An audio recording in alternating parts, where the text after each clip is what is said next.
Namaskar, Khuble, to all the respected audience. We welcome you to the podcast of ICAR Research Complex for Northeastern Hilly Region, Umiam, Meghalaya. So in today's podcast, we have Dr. Nongmaithim Raju Singh with us, scientist of agroforestry, to discuss about the management practices of tree beans trees. Namaskar, Dr. Raju Singh. Morning. Welcome you to the podcast. Thank you. Tree beans are also known as stink beans or clustered twister beans. They are grown abundantly in the northeastern region of India, and they are known by many different names, such as Yongchak in Manipur and Shamsher in Jaintia. They are valued for their high protein content, nitrogen fixing properties, and their roles in the agroforestry systems.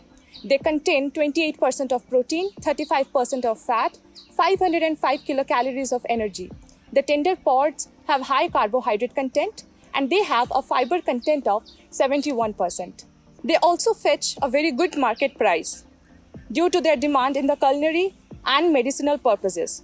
The pods are used as vegetables and in the traditional medicines for the treatment of various skin diseases, intestinal disorders, piles, dysentery, diarrhea, and to regulate the liver function as claimed by the locals.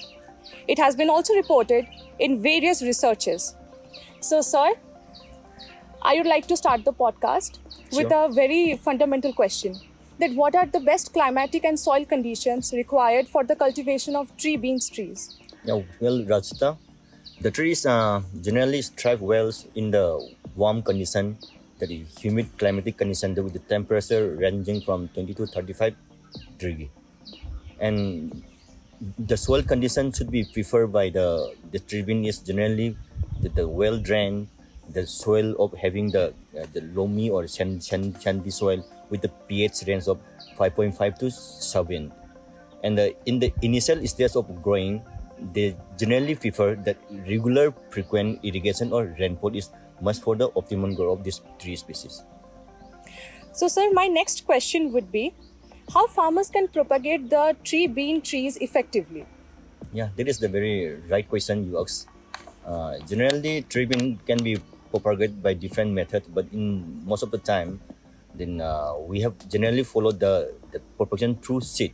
It's generally followed in the local condition. Even in the nowadays in the scientific term also we have used this kind of propagation through seeds. And for the best result from seeds generally soak for overnight. It gives the best region. And if you compare the seed sowing from seed, we can go for the other vegetative method like that grafting and layering that give more the early fruiting and it gives them more disease resistant. So, sir, I would want you to put some light on the major problems that farmers face in the cultivation of tree beans. Yeah, generally, in the overall development, this parkia starting from the seed germination to the harvesting, one of the key aspect is that that is the plant protection.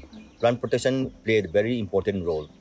So we have evidence from last 5 to 6 years that the sudden decline of the tree bean due to the dieback, especially in the whole region of this northeastern region, we have evidence for this dieback, and because of this dieback, now farmers having the very reluctant to cultivate this species in their own farm or in the surrounding area. Major problems for this regarding the overall neglectance of this species by the local people.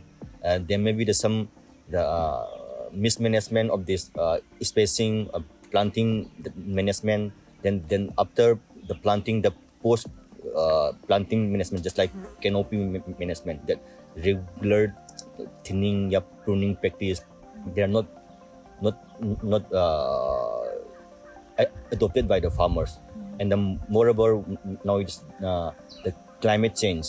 Because of this climate change, the incidence of disease pest is more frequent. And another one is that there is lack of the availability of the quality planting material. So government also should encourage to provide the quality planting to the farmers. So, sir, can you please elaborate some of the preventive measures for the dieback of tree beans tree? Yeah, we should take care starting from the field itself.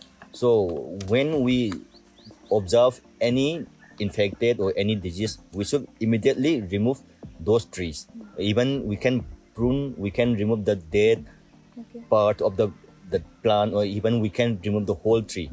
So the first one is that we should notice what is the current the after that observation of the general appearance of the tree. When we observe any disease or the pest insect attack, we should remove, we should cut, and we should burn those parts or those tree species. That is the first step. And the second, we should never plant these trees in the dry or in the around the drain, pond, or river side, because it gives the stress to the plant, so it makes more attacked by the beetle. So this beetle helps the vector. They cause some causal organism that infect to the tree species. And another one is we can use sometimes the pheromone consists of the ethanol. The trap consists of the ethanol liquid. And another most of the as per the concern the current situation, we can use the combination of this fungicide and the insecticide combination. Suppose we can use that one fungicide, any of the fungicide, just substance at the rate of 2 ml per liter, and the insecticide just like imamectin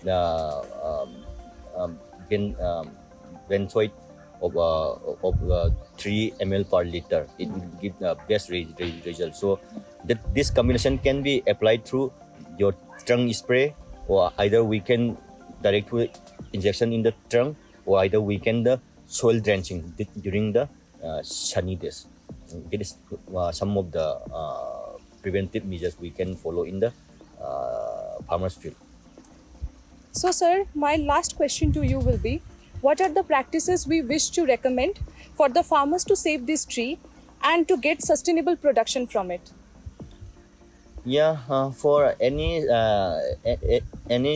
production system, there should be always some of the scientific way of management.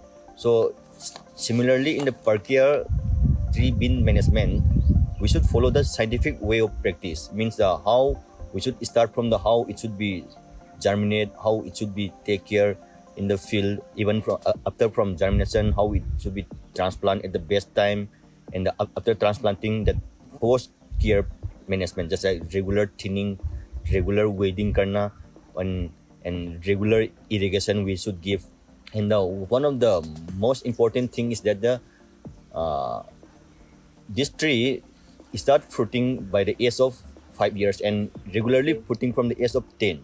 So after every fruiting period, we should give some of the fertigation nutrient management. Just like, for instance, after fruiting period, we can give at least for 20 gram, 30 gram of FOM per plant. Just like urea, MOP, we can give 2 to 300 gram per plant, and the HSP of 1,000 to 500 to 1,000 gram per plant. Just like we can treat the soil with the liming of 1,000 to 400 kg per tree. So we can do just kind of scientific management. And one of the most important thing is that we should have to be very sanitation. Means the field condition should be very clean and very in the sanitized manner, so that it prevents any disease or any insect attack to the plant. It is some of the method we can follow for sustainable production of the parquet by the farmers. Okay. So, sir, we have discussed all the major management practices of tree beans trees, and thank you very much, sir, for your informative and valuable insights. I believe that our audience must have gained a lot of information and they will apply it in their farms. Thank you. See you again in another podcast. Until then, namaskar, khuble. Thank you.